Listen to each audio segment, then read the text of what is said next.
Welcome to the International Authors Expo Replay Series. My name is Teresa Page, and I am the host and the facilitator of this new special event. Teresa K. Page established the International Authors Expo as a celebration of literature that allows authors, speakers, and book readers to engage in masterclass workshops, Q&A panels, as well as author meet and greets in a virtual environment. So what was our goal of this event? This new initiative is designed for my fellow authors to broaden their reach and to share their God-given message in diverse parts of the world, to sell their books, goods, and services in an online exhibit space, share their signature talks to educate published and aspiring authors with practical tools of success, answer questions regarding their personal writing journeys, enhance their brand awareness, as well as increase the probability of a viable return on investment. So I want to say thank you for joining us. Now relax and let's move forward as you listen in to hear our special headliners and our featured panelists. Let's get down to business. So Miss Teresa, did you want to do some Q&A or?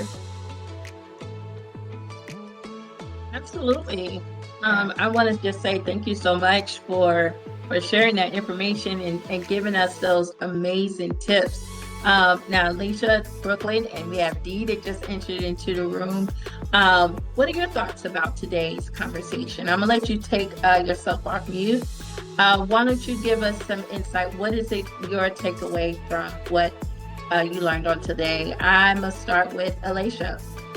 What were some of the things that stuck with you the most on today? I think one of the things that stuck out to me the most was the talk about authenticity, because I think for me a lot of the times I'll just, especially because I'm in school right now and I'm an aspiring author, I'll write and be like, oh, does my teacher like this? What would my teacher, what grade, right? What grade did I get on this? But that's not the point of writing or creative writing. And just to let myself be on the page. I like where you said, let your self-worth and self-acceptance shine through every sentence. Really putting myself and my emotions into the story, no matter what it is that I'm writing. I thought that was very helpful from a creative writer. That's awesome. Thank you. Now, Alicia, you said that you are an aspiring writer. Now, you're in school, you're in college right now? Yeah. Awesome. So have you already started working on your book already that you want to write? Yeah. Okay. You want to tell us about it? If it's not too secretive, give us a little break. Take us behind the curtain. Give us a little synopsis about the book that you're writing and what motivated you. What is your motivation to share this story? Well, I have a few different projects that I'm working on right now. One is a creative fiction piece, just a big fantasy story that just is in my head and has been in my head for years. About these two brothers that get separated and then have to figure out how to find each other again while one of them is has amnesia. Anyway, and then my other project is a book of poetry, actually, that centers on my relationship with my grandma and her grief of losing her husband a few years ago, and how the family has treated her since then and how they view her. And that's my other main project that I'm working on right now. Well, that's amazing. That is absolutely amazing. And I like the way that your takeaway was about authenticity. Dr. Bond, so I'm going to form a question kind of bouncing off of what Alicia said and forming it back to you. You made a point about why it's important to share our authenticity. It's important for us to be vulnerable when we are sharing our story on the page. But one of the points that you made was don't just dump your pain. And I think that was a really important point that you made, and because you indicated that it shows credibility for the author when you are showing the cleanup process. However, we seem to live in a time where dumping of pain seems to be the thing. Yeah. People, for some reason, like moths to a flame, Yeah. are drawn to people's trauma. Um, from your point of view, why do you think that is? Why is it that it seems like the masses seem to kind of crave Mhm. drama, the things that tear us down? Why do you think for that, number one? And why is it also beyond just credibility important for authors not to just leave people in the darkness of their pain, but also to take us back into the light? Let's see. Well, as far as the first question, I honestly, I blame social media. I'm like, it's social media fault. But I feel like people are drawn to drama um because everything has been so like faked online and in the reality shows and things like that. So our media and our entertainment has changed over the years. And you get sucked into these characters, but and then you kind of lose sight that it's really just a show. It's really a character. And people kind of like just took their lives and was like, oh, I want to be them. I want to do this. I want to do that. That sounds awesome. And then when the birth of social media came and everything, like everybody's lives is just like perfect. So when you see someone that is like showing something completely different, you're like, oh my goodness, finally. And you think that's authentic too. And some of it is. And just case in point, like I create content all the time. I do a lot of positive things. You know, I always have like words of affirmation or encouragement, or I do like podcast clips and things like that when I'm just sharing something. But the ones that get the most views or the ones that like really gets engaged, I had one post and I actually was crying because I was happy, but I was crying. And everybody in there was just like, you have me crying. Thank you. I'm like, what? Where is this coming from? I'm crying right with you. It's like people are drawn to that. So I feel like it's okay to definitely put your pain in there. People are drawn to that because they feel like they're not alone, or it's just something that they can relate to. Because you don't want to see everything being all like peaches and creams, because honestly, that's not life. Life is rough. We go through it. We have our good times and we have our bad times. And it's just unfortunate that more people kind of align with the bad or want to see the bad more, or the drama or things like that. And I just feel like it's because all of this like fake mess has been happening, and these fake lives, and oh, everything is great. And then a story comes out where no, everything's not great. So you feel kind of like slighted. You're just like, oh, I thought everything was cool. And it's not. So I think as a society, we crave that, but it kind of is, you can still use that as well. Like we can still build off of that. And that's why when you talk about your pain and you showcase your pain, it's okay, because it's just like, okay, so I already know I am going to relate to someone. I know I'm going to go ahead and reach someone. And I kind of wanted to put that you should just organize it. Yes, dump your thoughts. Yes, dump your thoughts in there, but you still need to organize it and shape it into a way where you're just like, okay, so this is my light. This is how I'm going to fight through it. This is how I'm going to fight and bounce back. You have to just remember to put that in there. So that's why I kind of like put that point in there. And what was your other part of the question? Yes, why is it important? And you may have already spoken to it, but why is it important as writers that we need to be careful not to leave our readers in the dark of our pain? Well, and then I just feel like for me, I always want, because I am such a strong person and resilience is in my DNA, and I really love the phoenix and rising from the ashes and still showing up and still being this beautiful person. Because people ask me, that's the thing, people ask me, they're like, you go through so much, when they hear stories, or they're just like, wait a minute, what? And I'm like, yeah. And they're like, and you're still smiling. I'm like, yeah, girl, because yeah, let's go. Like, no, I don't want to live in that, because the times that I lived in a dark place, I don't want to be there again. And I want people to know that you can come out of anything stronger. It's too many people. It's really about saving people. It pains me when I hear about people that are beyond successful, but still take their life. And I'm like, what happened? What made them feel that they didn't have a way out? What made them feel that that was it? It just hurts my heart. And there was a professor that went through that.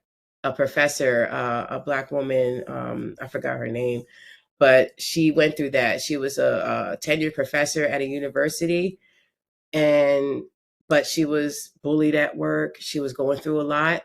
Super successful lady, beautiful person, and she couldn't come out of it.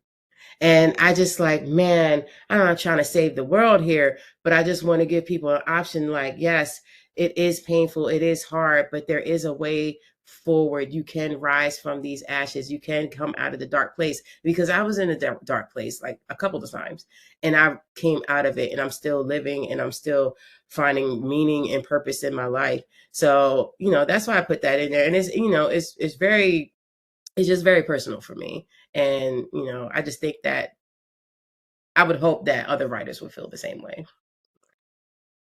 Absolutely. Thank you so much for sharing. Now, ladies, Alicia, Brooklyn, and Dee, is such an honor to have you all on today. I'm getting ready to shift over to you, Brooklyn, because I want to know what some of your takeaways was for today. But at this particular point, this is now we are shifting to you. We want to serve your needs on today. Did we expect a bigger crowd? Absolutely. But because we're kind of intimate in here today, and with Boutique, you have the expertise of Dr. Bond, you have mine, and we're going to answer your questions. So I know we've still got a couple of things that we want to talk to you about your writing journey, Dr. Bond, but I want to hear from Brooklyn. What were some of the things that Dr. Syreeta shared on today that really stuck with you?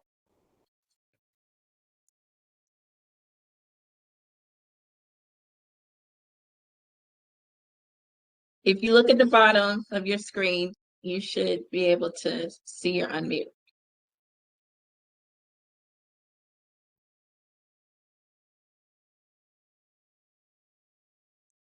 Oh, it's okay.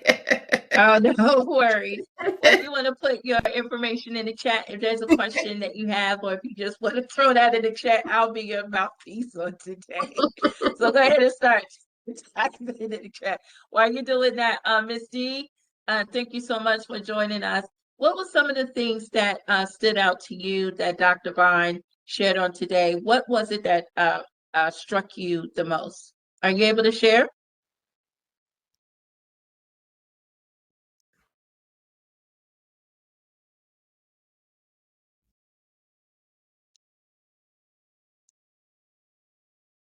Okay, Dee may be just chilling right now, but that's all right. So while Brooklyn is still putting her information in the chat, and I'm gonna keep an eye out on the chat.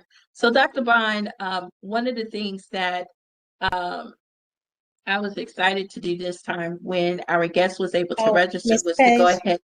Yes. I'm sorry. I had stepped away to get some water. I'm still recovering from a cold. So, Oh, so okay, I well, thank you stepped for away to get being some. here. Yes, Oh, I had a little trouble trying to log on, so I missed the first five or six. Oh. But I thought that the question that you asked was quite poignant about spilling in writing, about spilling your pain, about spilling your pain in your writing, um, and not leaving people there. And I'm going a big piece of it about like Dr. Syreeta was saying. I mean, I got a lot of different takeaways. I think the acronym is real interesting. but I've heard it before. Heard some of your things before, so I'm going, okay, that's definitely getting gets people's attention. But once I got the breakdown, I didn't have a problem with trying to say it. And then people, if people give you that look, but then Yeah. you break it down and they go, okay, but they weren't so sure they still want to use it even under that context. Yes. But and anyway, but people are drawn to that because it's real, and that part was my biggest takeaway. But trying not to leave people there Mhm. is important. Is important um, as well, and so that gives them a positive something um, to look forward to, because we all have a journey, we all have a story. Not everybody commits it to black and white, but I think it would definitely improve all of our perspective and outlook if we could read, if we had the time to read all the stories. We're all different cultures, but we're all part of the human race. And Mm. so we share different experiences. What's that term they use in the government? We're more alike than we really think we are. And we're just all trying to make it here, and we're all trying to survive. I always tell my son, dying is easy. It's just a matter of which way you choose to go out, easy way or the hard way. But Mhm. living is hard. It Mm. takes courage to live. No one has to offend you or hurt you or whatever in order for you to be in a dark place. You can just do that, just trying to live, work, pay your bills, and just do everyday Mhm. living. And I'm going, but you also have to find the hope and the courage, even within yourself, to pull yourself up by your own bootstraps. So even though I was a little tardy coming in, I've enjoyed everything that I've thus far. So thank you, Dr. Syreeta. I enjoyed what you said. So those were my takeaways thus far. Thank you so much Thank for you. coming. I hope you feel better, my baby. I hear your cough, I hear your lungs, and I was there like a couple weeks ago, so I feel your pain. I hope you feel better. It's getting there. It's more cough than it is anything else. I'm at least getting my strength back. Oh, I hope you feel better. But yeah, it's circling back to the title. Yeah, oh yeah, I have to clarify a lot. I have to explain what it means a lot, but it's all good. Like I said, like I live in my authenticity, and I was just like, you know what, this is what it means. So I'm glad you got the clarity. And then even with Miss Teresa, I was just like, Miss Teresa, you gonna put my book in there, like the title and all that? She was like, yeah, girl, I got you. I understand. I was like, okay, thank you. Well, I knew you was gonna break it down. I was like, keep it PG. Keep it PG. Well, Dee, I want to say thank you so much for giving some of your feedback on today. Now, are you a published or an aspiring author, and what are you working on? And I'm gonna circle back to you in just a moment, Brooklyn.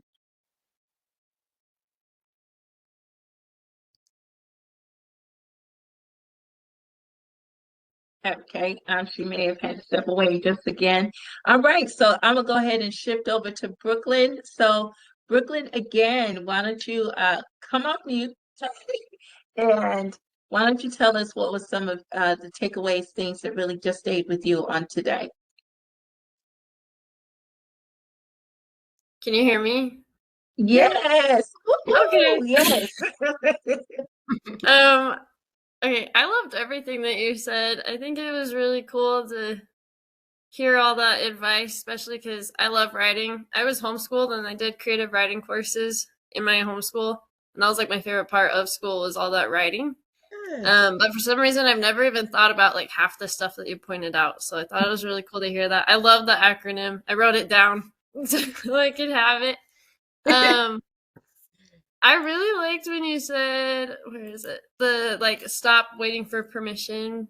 I like that just because even when I write short stories and stuff and I share it with my family, there's always like that. Well, there's already authors out there who are writing, and like it's almost like a what's that word? Like a imposter syndrome type thing. And so I Ooh. like that to just like dive into it. And I also liked when you said write for yourself. Like I Hmm. just really like that. So all of it was great. Thank you. Thank you. I'm so Awesome. glad you brought up imposter syndrome. I'm so glad you said Yes. that. I actually have a whole is it a podcast episode? I do so much. I don't even know what I do. But I have a whole talk about imposter syndrome, and this is the key with that, okay, honey? Imposter syndrome is not a you problem. It's people opinions make you feel that way. Okay? That's the thing. You are an author. You deserve to be in the room. You are the creator. You are deserving of everything that you want, okay? People have a tendency to make you feel like you don't belong or you're not good enough, and that is their problem. That's their personal problem, okay? And it's the same when at work, like especially for me, when I was and I have so many stories in my book, but I have like if I'm in a meeting or something and I throw out an idea and then they're just like, oh, okay, well, no, and then somebody else throws the same idea and then they get the credit for it. Like that is so annoying. And it makes you feel like, well, damn, what am I, chopped liver? Like what happened? Like why didn't like, why does nobody see me? But it's their problem, okay? It is their problem. And I had to rethink my, like, just basically like shift my mindset to where I'm just like, you know what? No, I do belong in this room. I am a writer. I am an author. I am a project manager. I am the best mom on the planet. Like, people are cruel and people can make you feel like you are not worthy. So yeah, you do not feel imposter syndrome at all, okay? You keep doing what you feel is right on your side. Um, and then there was something else you said. I can't remember. Okay, I'll get back to that, but I hope that helps you. Yes. And Brooklyn, so I know you've been doing some creative writing. What work are you writing on? Are you an aspiring author as well? Yeah. I really just like I started just doing short stories for school. It would give me like advice and stuff, and then I would build off of that for the courses. And now I think it'd be really fun to actually write a book. Yes. And absolutely, and Dr. Bond, you may want to piggyback on that. I would just say also to you, Brooklyn and Alicia as well, if you all have already been writing, a lot of times your book is already written. Consider the content that you've already created, whether it was for your classes, whether it was any of the other stories that you have already done throughout the course of the years. You've already written a book. It's not even a matter of where you have to start from scratch. Some of the things that you have already written, Alicia, may go towards your fiction book that you're working on. Um, and Brooklyn, you may even be able to take all of your short creative stories and do a compilation. Just Mm. maybe go through all of them and put together those that make sense, that are kind of cohesive. So you all have already written your books, believe it or not. It's not where I have to sit here at a screen and let me just start writing from scratch. Now, if you feel the anointing for that, then do it. But the good thing is repurpose the content that you have already created. I am almost convinced because both of you, now Brooklyn, are you in college too? I would be, but I work with horses, so I don't go to college for that. No worries. Working with horses is cool. It's cool. But what I'm saying is that over the years, you all both in between the two of you, you have already compiled enough information to go ahead and either write your book, whether you're telling a story, whether it's a collection, whether, so I would just encourage you maybe to go back to what you've already written, start to organize it so that it is cohesive, and that it kind of flows, and start putting that together. Start putting that together. What are your thoughts on that about repurposing existing content, Dr. Bond? What are your thoughts? Oh, absolutely. Absolutely. That is 100% accurate. And oh, that's what it was. Okay. Because I think Alicia has said that too. That, okay, so writing for school is different. Because, of course, because you're writing reports and, like summaries and things like that, unless it's a creative writing class where you're actually encouraged to write stories.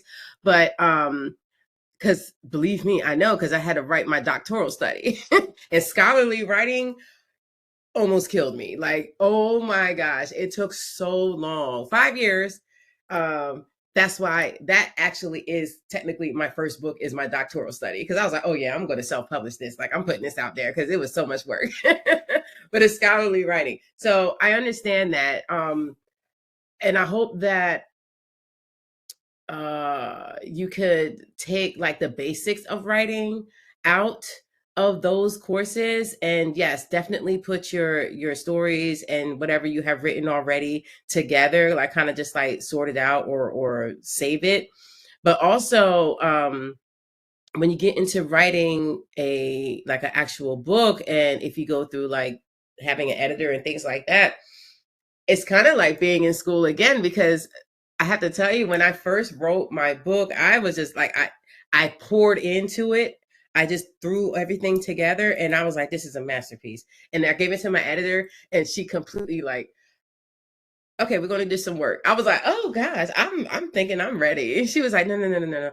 We need to take these chapters, put them here, reorganize this. This goes here. Take this out. What is this? Put this in here. And so it was completely rewritten to a whole nother thing, but I love how it is now. So it's going to be different writing when you're actually getting into like writing a book and actually like publishing it and everything too. So yeah, so it's not scholarly writing, but writing a book is a different beast. And the editors Absolutely. definitely bring it out of you. They really do. If you have a really good editor, it's kind of like how it is in school where they were like, just listen to the teacher and make the changes that they would recommend. Do it with your editor too, because they know what they're talking about. But yeah, definitely. Yeah, and I like the point that you just made, Dr. Bond, about working with your editor, how that you already had the information, you probably just needed to reorder it. So you're not throwing out the whole baby out with the bathwater, so to speak. As a matter of fact, I just probably somewhere in between 2 and 3 a.m. this morning, I had finished doing a new edition of my last book, because since I published it last year, because I've had a lot of speaking opportunities and things like that, I have been able to connect new content that still connects with the book. So I had to then go back in to the book, add just a little bit of content in a couple of places, and then looking at it again, I was like, well, stuff that I put back here in chapter 5, I actually need to move it up here to chapter 3, and maybe some of what I put in chapter 2 can actually go back here with chapter 4. And so, but that a lot of times that just comes with experience. And if you're working with a trusted resource like Dr. Bond just mentioned, I think that is really important. But even as you develop your writing, and sometimes you go back to it because you evolve as a person, because a lot of the content that you may have understood one way 5 years ago, 5 years later, you're a different woman, you have more life experience, you're matured in a lot of ways, and you can actually grow that content up, whether you can create a second edition or just rebuild on the first one. So I just think, and Dr. Bond is right, that scholarly writing was a trip. I didn't do my doctorates, but I definitely did my master's. I did my master's. And I think my first book actually came alive from what I was experiencing during that scholarly experience.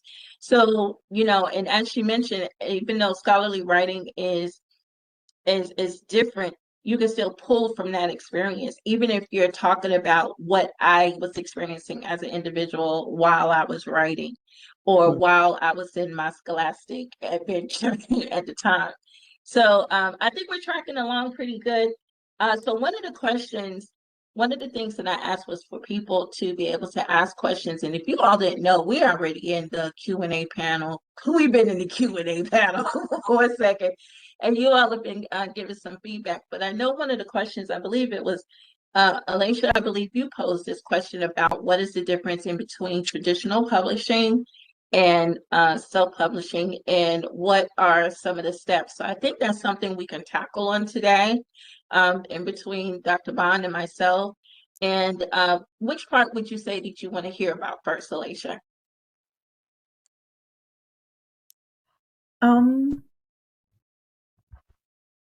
I don't know if I really have a preference. I just I know I've talked about it a few times in like my capstone class, and they've talked about there's like pros and cons of both, and I don't know. I just like to hear different opinions about it, because I'm like, I don't know if which way I would go if I was going to publish, and like I'm still kind of like torn about it. So I don't know. I just am trying to see all the options from all the different perspectives of people. Mm-hmm. Awesome. Well, Dr. Bond, I believe you've been on both sides of the spectrum. I've been living mainly on the self-publishing side, so I do know a little bit more about that. But I'm gonna start with you, Dr. Bond. Why don't you kind of share with us your experience and maybe some of the steps that you went through on both sides of the spectrum, both with traditional as well as with self-publishing. Yeah, so like I said, my doctoral study, I self-published. And the key for that is that, so the doctoral study is registered through the school, of course. And they, like once you submit your dissertation or your thesis or whatever you write, once you submit it through to the school and it gets approved, it actually goes, and they register it as a published work through the school. Okay, so they do your publishing for you. But it's not like on a level where they're like distributing it and all that. It's published through the school education system. It's probably on it's on Google Scholar, and it's on maybe Sage, those research, the research sites. And they put it through to the Library of Congress. But when you are submitting that work, they say, the school owns, I said I had the choice to own the full rights of my work. So I said, yes, I do want the rights of my work. Because I had owned the rights of my work, even though it's registered as a scholarly source, I was able to self-publish it. And self-publishing, it's kind of like, basically, you can go through any website if you have the work, like Ingram Spark, Amazon, Kindle, whatever. All you have to do is have the work, like the actual PDF or document, and upload it. Boom, done. And create, Canva. I created my book cover, and that was it. And I self-published it. Bam. So that was it. So self-publishing is like rather easy. The only thing that I found out is that you actually do need to format it in book form. So you know how like you write it in Word or you write it in Pages or whatever you use as a document, and then you like turn it into a PDF or whatever. That is actually like just like 8x11. That's the way the book is, New Times Roman or whatever font you use. No, honey. When you're actually submitting it into Amazon or you're submitting it into Ingram Spark or whatever book company you use, it has to be formatted into a book margin. So that's the only thing. And you can easily, I think it's like Readsy or something like that, or you can just Google it. I totally forgot. But you'll upload your document, your actual manuscript into the thing, and it'll convert for you. So you have to convert. So that's the key. Make sure you convert your work into book form. And I forgot the measurements, 5x9 or whatever it is. But yeah, you have to convert it in like that. And there's usually like guides and stuff like that. But I would tell you straight up, with Amazon, when you're uploading your work on there, you need to have everything ready. Okay, because it's going to have an error, and then you're not going to be able to publish it, and it's just a whole thing. So that's like the self-publishing route. But it's honestly really like super easy and can be done. But for my actual work, my book, Unleash Your Inner Bad Bitch, how I did that was that I actually went through hybrid publishing. Okay. And when I just started writing the book out of nowhere, and you know how like things happen and with our technology and our devices, all of a sudden something must have been triggered, because all I'm getting is like publishing ads. Publish your book, publish your book. So I'm like, where is this coming from? Whatever, that's a different conversation. So I found this company called Manuscript, and they offer hybrid publishing. So hybrid publishing is half traditional, half self. I know it's weird, but I like it because with a hybrid publisher, I own all rights to my work. Traditional publishing, they own it. They own it. I own all the rights to my work with hybrid publishing. And but they designed my cover. I had a designer, I had an editor. They guided me the entire way. So the program itself, to go through this publishing, which is Manuscripts LLC, Manuscripts LLC, was about a year and a half. Keep in mind, I wrote this book in like 4 months. Because I was just going through a lot, and I poured my pain out. All I did was dump my pain, and that was it. And I was like, okay, this is a masterpiece and it's ready to go. But when I gave it to the publisher, she was like, So a year and a half working with the editor, then doing the design and then formatting it and all that. But they helped me as far as the formatting, because I had trouble with the formatting before when I did it myself. They handled everything. They handled everything, which I loved. And I had like creative control, but the editor got my book right. She gave me great tips. When I worked with the creative art directors, we designed. They said, "What do you want?" I said, "I want something like this, this, and this." They gave me 3 designs. They gave me specific instructions on how to upload it, in Amazon and Ingram and all that. And then because it's different when you're uploading it as when you're with a company. So they gave me all of that. They roadmapped everything. I even had a social media marketing manager, and he talked about pushing it out. He talked about, okay, these are the ads you're going to do. These are your keywords. This is how you register your book in BASAC, like BSAIC, like you register your book. These are the categories. This is all the stuff that I wasn't taught self-publishing. They taught me everything to actually have a published piece of work on there. And everything was mapped out, like all the quips, everything was mapped out. So yes, it took a long time. And here's the thing with going with a publishing company, it was not cheap at all. It was, I didn't even do the book tour. I did the book tour myself. Okay. If I wanted to do the book tour plus just the services of being with them for almost a year and a half, 2 years, it would have been $25,000. I did not do the book tour. So I actually just did the regular publishing service, and it was, I think, $13,000. So it was like being back in school. I was like, oh my God, this is brutal. Of course they have payment plans and all that because they want you. They hook you up. But yes, it is not cheap going to a publisher. That I found that out. I was like, oh my God, this is expensive. Now, that's that piece. So, and that's just hybrid publishing. I don't even know how much traditional publishing is, but I'm pretty sure it's the same, like thousands of dollars. Okay. But all is not lost, because it's just like, oh my God. If you have an agent, you can have an agent represent you, and they will go through a publisher. So all of the famous ones, Simon & Schuster's, all of the famous publishers, right? If you have an agent that represents you, then I believe they just take a fee or take a percentage, kind of like a manager, like 15, 25% of your sales or what have you. And they're like, you're getting pushed. You're getting pushed. Like you may make the bestsellers list.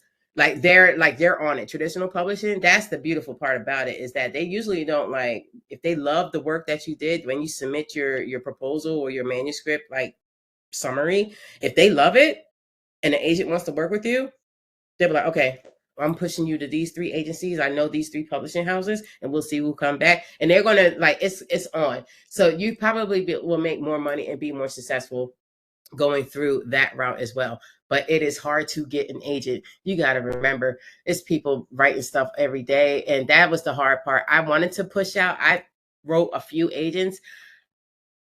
And honey, I never heard anything. So I was like, yeah, I'm just going to go with the hybrid company and then kind of do like the half manage it myself, half publishing.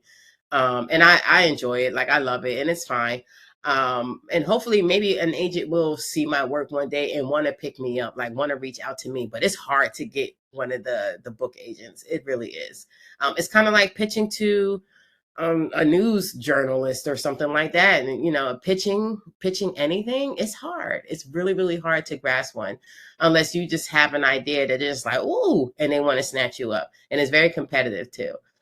So that's my experience so far. I hope, and I know I'm missing a lot more detail, but that's all I can. Yeah, I think that's about it. Yeah, there was a lot of great detail, and I think maybe some of my experience has been just a little bit different. So Dr. Bond is absolutely telling you all correctly with the traditional publishing. If that is something that you definitely want to do, that's one of the first steps is being able to get a literary agent. Because a publishing house will not deal with you directly in most cases. So you usually do have to get an agent. I do understand that Barnes and Noble on their website that they have a listing of trusted literary agents. So take a chance, and if you're looking to go the traditional route, that is probably one of the first steps. It's being able to research and find a trusted literary agent. And so you can find a trusted list, understand, on Barnes and Noble. Also with that is traditional publishing can be time consuming. There are some authors, they went the traditional route, but it took 2 to 3 years before their book was even picked up, because that literary agent had to shop it and things like that. But in the long run, they have a huge engine behind you. And so as Dr. Bond mentioned, that the investment, I'm not sure what it costs. I think maybe the publishing house will front the cost and all of that, but then it's a matter of ownership. So they have a huge ownership or interest in your work. So it's not just yours. And so that's the only thing. But the good thing is that you have a big machine that's going to market you, that's going to get you out in a global space, that will probably even front the cost for book tours and different things like that. So if you have the investment of time, and you all are fairly young bucks, if you have some time and you really believe in your work and that you want it traditionally published, and you need drivers such as a literary agent, as well as a big publishing house, then that would be the route for you. I would say as far as the self-publishing, and Dr. Bond, thank you for sharing that hybrid self-publishing. I've never heard of the hybrid self-publishing, so I may have to take a look at that myself. But I think in my first experience, I knew that I wanted to write a book. I had a compilation of writings of repurposed content that I just adjusted and decided, I'm gonna just throw this out here. And this was about 10 years ago. I was like, well, how do I pick a publisher? I didn't even know self-publishing even existed at the time. I was actually in line at the Publix, minding my own business in customer service. I was by the greeting cards, but they also had the books. So, and I was faith-based in nature, so I kind of picked up a book from one of the preachers I've seen on TV or something like that, and I turned it over. I'm like, who's their publisher? Who that published their book, as if myself could even make it to one of the televangelists or whatever. But it just so happened that one of the companies I saw was Nelson Zondervan, and I knew that they were one of the giants in the faith-based writing space.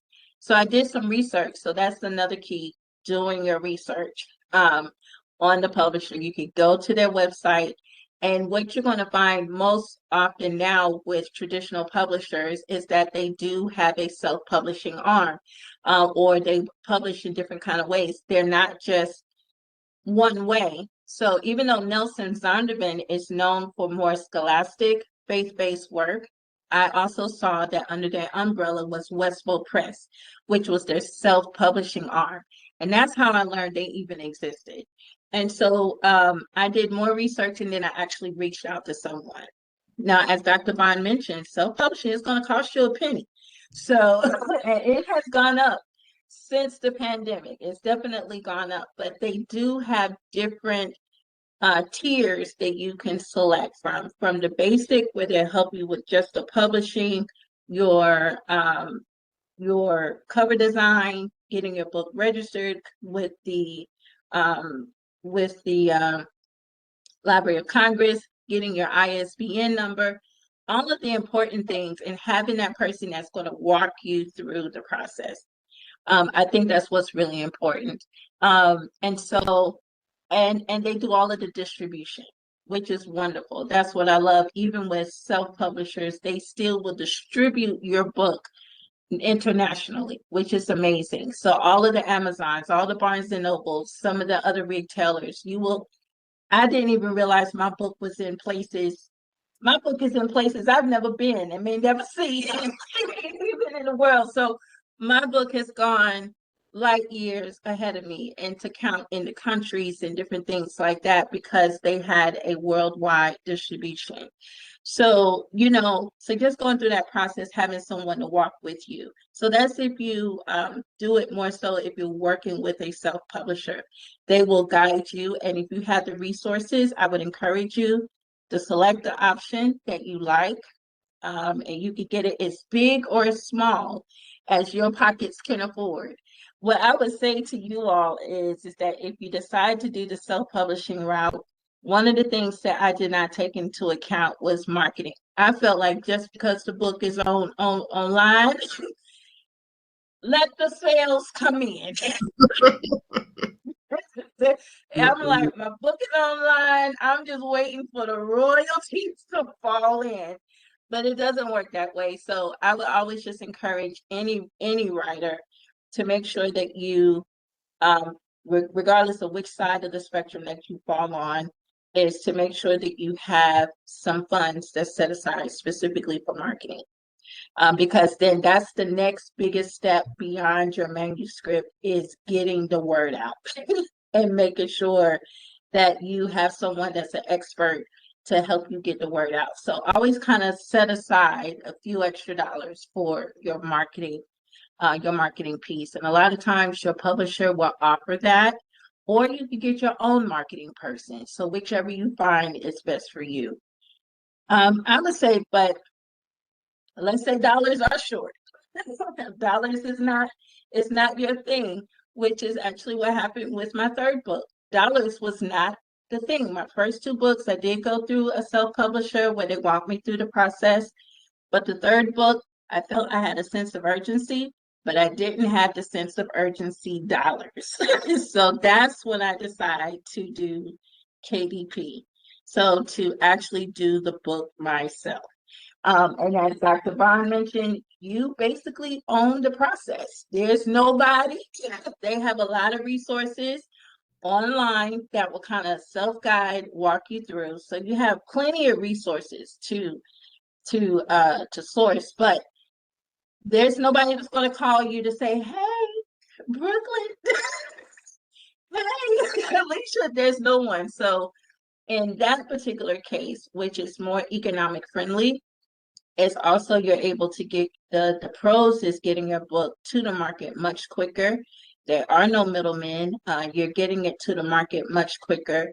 As Dr. Bond mentioned, you already have to have your book formatted. So there are guides that they do have for your manuscript, as well as cover design. Now they can help you with cover design, or you could do your own, like Dr. Bond mentioned, with the Canvas. I love Canva. Me and Canva, I might as well buy stock in Canva. Me too. Me too. That is my baby. I love Canva.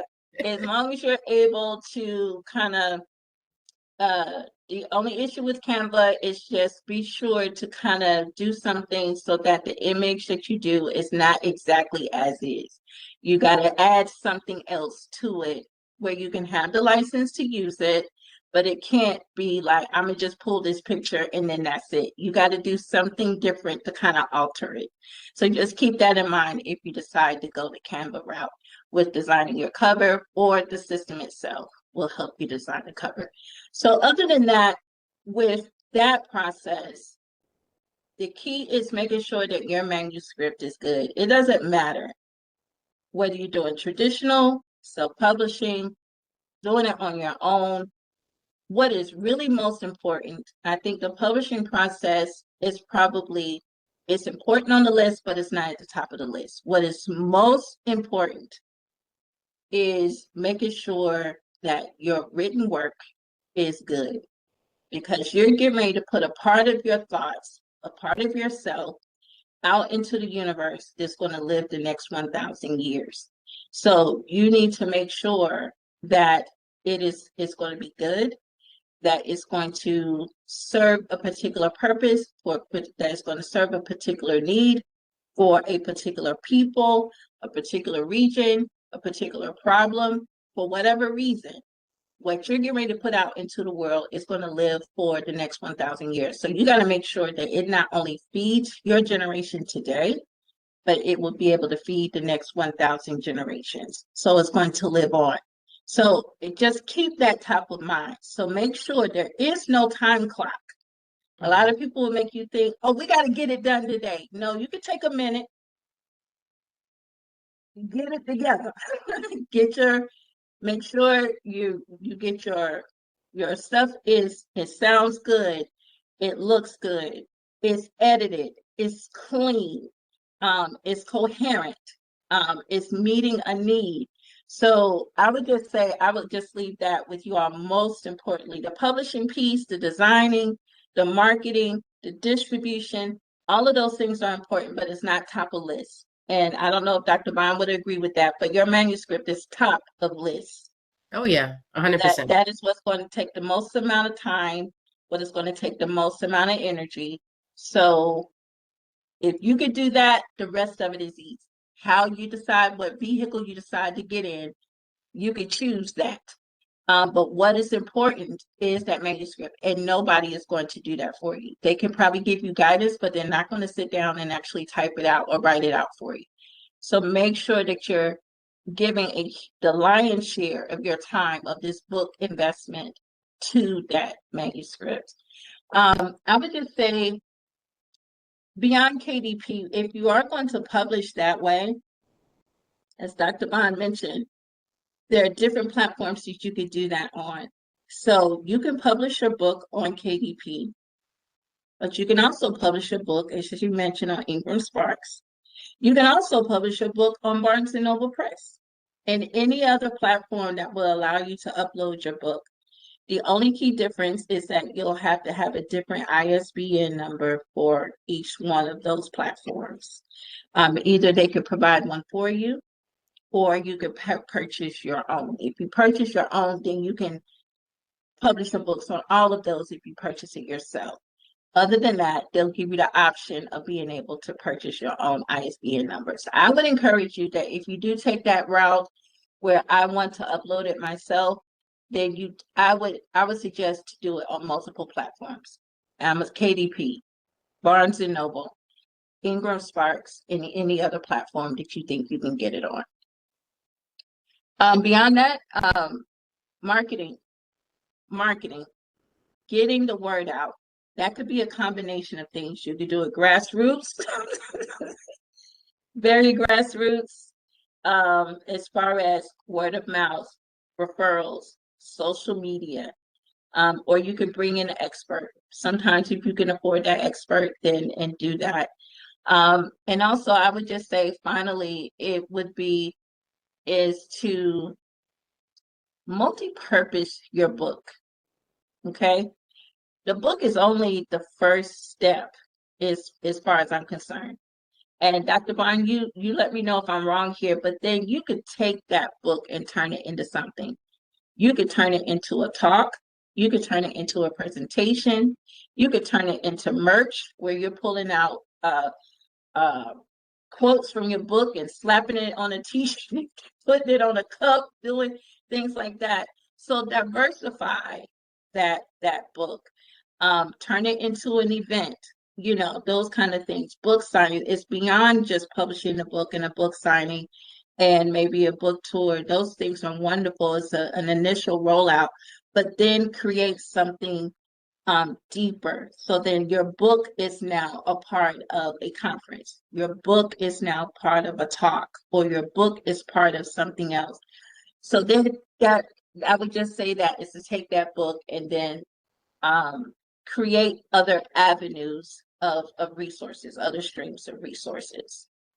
I hope that helps. I hope y'all been taking good notes. Awesome. So any other follow-up that you have for that, Dr. Bond? Did I leave anything out? Did I think between the two of us, I think we covered the steps for publishing and self-publishing. Yeah, I think we got everything.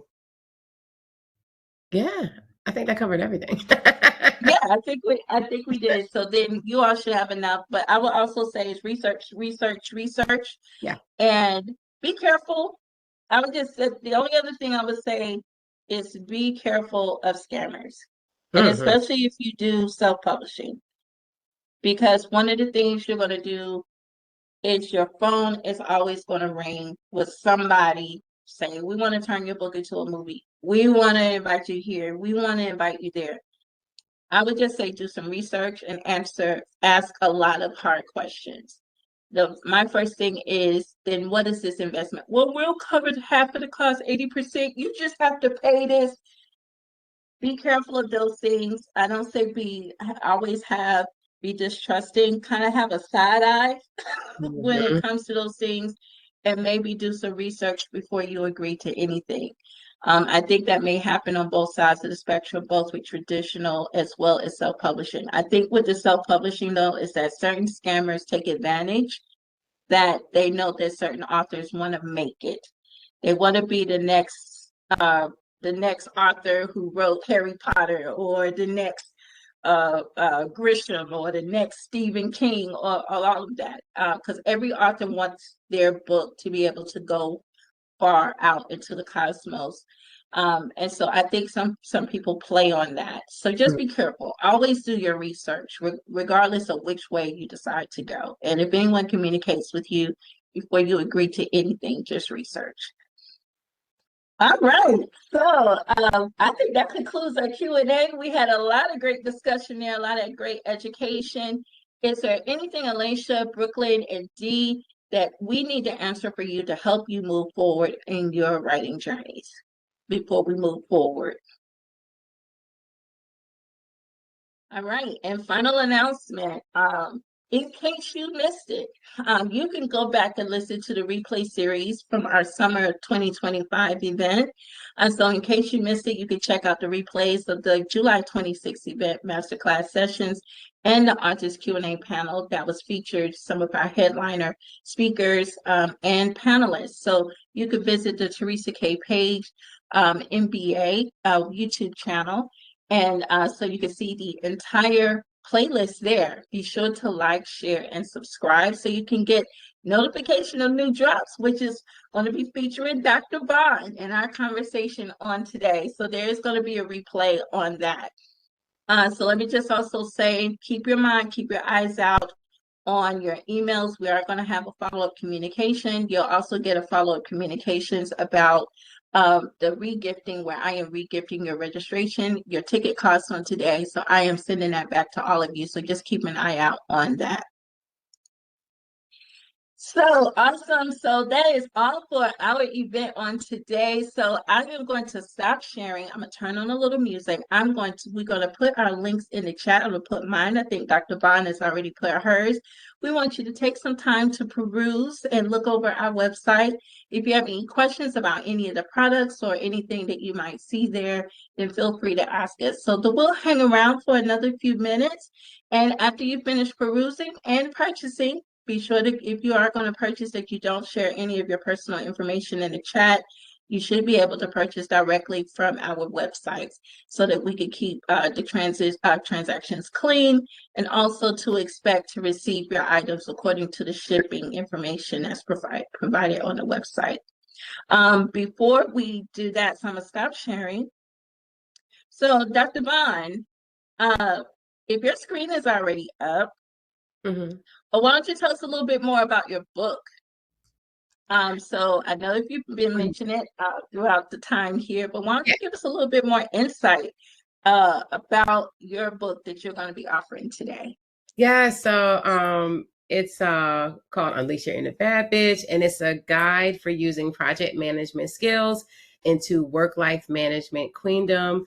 And it's really it's like a memoir of everything that I went through during my work career, from early career in the early 20s up until recently, up until now.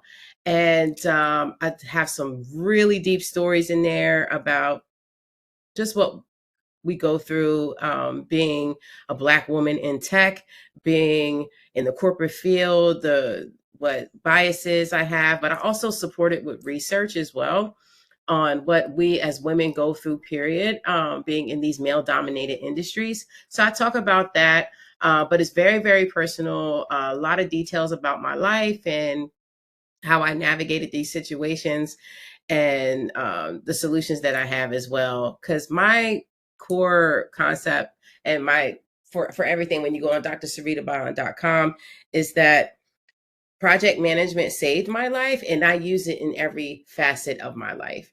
So everything is related to project management. And even still, as no matter what you do in your life, you're a project manager. And I kind of put those skills into relating to any part of your life. So that's basically what the book is about. It's very raw, uncut. My editor did like tone it down a little bit, which I was like, that's not me, lady. But but yes, if you look at any of my content online, on TikTok, on my podcast, I say everything and anything. Like I'm just like totally authentic and real. Okay. I don't hold back nothing. But yes, it's a really, really good book. And hopefully it will help you. It will help you. That's the goal. So I'm so excited to share it with y'all. Awesome, awesome, awesome. And thank you so much, Dr. Bond. So I do see that you've already put the link to your website. So you don't only just have your books, but you have you also have some amazing merch there. So everyone, you are able to go ahead and go to a website. Just really quick about me. I am an author as well for the My Journey to Wholeness three book series. And so I started publishing my books in 2015, 2019, and 2024. And I just recently dropped my new edition that will be up, which is an expansion from the third book. So my books are really about my progression and what I've understood love, leadership, and purpose and dominion to be from a woman's perspective. My books are faith-based in nature. I am also authentic in that particular space. What is my most favorite book is Love the Success Factor, which is a demonstration of how God's love empowers women to lead, to create, and to generate wealth in the fullness of our equality, our purpose, and in our business. So this book is basically going to outline how to be able for us as women to take love just out of that emotional space. It's wonderful, it's sweet there in the emotional space, but then how can we use love as a skill set and a competency so it can ensure our everyday success, both in and out of the workplace, in and out of business. And so that one also comes along with a workbook as well, a workbook so that you are able to capture your aha moments and any unfulfilled goal that you have maybe suppressed or put on the back burner. I believe that by the time you finish reading this experience, that those things are going to come back to the surface and you're going to reprioritize them and make them no longer an option, but you're going to lay it out as this is something I must achieve, and you're going to be able to do it through love. So you'll be able to see that as well, my other 2 books, and some merch on my website as well. So that's also in the chat. So any last words? Because now it's the shopping. You can now move around the cabin and kind of shop in the website. We'll probably hang here. I'll keep the doors open. It's about 11:54 now, so I'll keep the doors open till about 12:15. If you want to come off mute and just have more conversation while you're looking, we'll be here. But I'm gonna put on a little jazz. But before I do that, any final words, Dr. Bond? Just honored to be here. It's so glad to meet all of you. So happy. I hope that everything I shared helps you. And please follow me on the socials. Hit me up on LinkedIn, whatever you use, Instagram, TikTok, whatever, and keep in touch. I am always available to answer any questions you may have about anything, as far as your journey, navigating whatever space you're in. I am here to help you. So yeah, please keep in touch. Let me know how everything's going too with your journey. Awesome. Thank you so much, Dr. Bond. So, Alicia, Brooklyn D, are there any final words that you want to leave us with before I turn on a little music and so you all can shop? Any last words that you all would like to share with us? Thank you all so very much. Enjoyed. Thank you, Dee. Feel better. Thank you. Yeah, I just wanted to say thank you. There's a lot of good information and lots of good insight, and I'm excited to start writing. Yes, please do. I look forward to seeing your work very, very soon. What about you, Alicia? I'm gonna say thank you, and I feel like very motivated to get to writing. Awesome. I look forward to seeing both of you all's books very soon. We are waiting for it. I just keep that in mind as my final words. Listen, authors, we have a work to do, especially now with our climate, regardless of where you are in the world. There are a lot of people that's in a lot of pain right now. There's a lot of unrest. And as you all begin to write, keep in mind that your writing is going to be a solution to a problem. It is going to be relief to a particular end. It is going to uplift. It is going to carry someone to the next stage in their life. And it's going to be an inspiration. So use your writing to be a light to the world. Don't add to the darkness. Shine a light. Let your writing be a light. Let it be a beacon to whoever your niche market is going to be. We have a responsibility not just to be able to feed the generation of today, but you also have a responsibility with your writing to be able to feed the knowledge as well as to add solutions even to those 1,000 years from now, 22nd century, 23rd century. Expect your work to live that long. Thank you for joining us today. It was such an honor to have you. Remember to check out Dr. Syreeta Bond, as well as her new book, Unleash Your Inner Bad Bitch, a guide for using project management skills into work-life management queendom. Currently available on Amazon, Ingram Sparks, in hardcover, as well as in paperback. And be sure to check out her brand new podcast, the Professional Bad Bitch Podcast, where you can listen in to Dr. Syreeta as she redefines the bad bitch as a strategic action and owning your power by applying project management principles to every facet of life. To connect with our guest, you may reach her on her website at www.drsyreetabond.com, as well as www.lipstickkillerscollection.com. You may also connect with her on social media, on Instagram at FashionablePMP, on X at FashionablePMP, as well as TikTok at Dr. Syreeta Bond PMP. Also, be sure to connect with the host and facilitator of the International Authors Expo, Teresa K. Page, MBA. Be sure to check out her brand new book, My Journey to Wholeness, Love the Success Factor, the new edition, as well as My Journey to Wholeness, Love the Success Factor Reference Guide Workbook, the new edition. Now available on Amazon, Barnes & Noble, and Ingram Sparks. So to connect with Teresa, you may visit her on her website at teresakpage.squarespace.com. There you're able to subscribe and to connect with her on LinkedIn, Facebook, YouTube, Spotify, and Goodreads. Now, authors, are you looking for another venue to add into your event repertoire? Mark your calendars for the upcoming International Authors Expo for the summer of 2026. This celebration of literature and creativity from around the world will convene via Cisco WebEx on Saturday, July 25th of 2026 from 10 a.m. to 2 p.m. Eastern Standard Time. To learn more, visit teresakpage.squarespace.com/International Authors Expo for event and registration details. So we want to say thank you for joining in for this episode of the International Authors Expo Replay Series. Remember to like, share, and subscribe. And as always, here's to the journey, and let's move forward.